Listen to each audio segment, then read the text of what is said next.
Magandang araw mga ka-DC Aircon. Nakatanggap ka kami ng tawag mula sa aming kliyente dito sa Exclusive Village sa Alabang.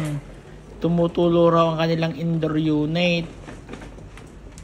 Isa ito sa karaniwang problema kapag barado ang drain line o marumi na ang evaporator coil. Kaya agad naming ini-inspeksyon ang unit para malaman ang sanhi.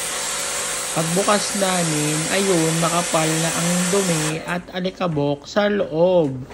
Kaya, maingat namin nilinis ang evaporator coil, drain pan at siniguradong malinis ang daluyan ng tubig. Matapos ang malalim na cleaning, bumalik na sa normal ang daloy ng tubig. At malamig na ulit ang hangin.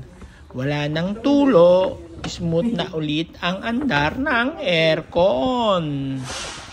Para sa cleaning, repair o installation, message lang kayo sa DC Maulyon Trading and Aircon Services sa Facebook o tawag sa 0917-871-9606.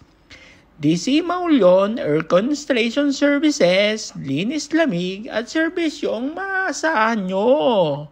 Kaya, tumawag na. Salamat!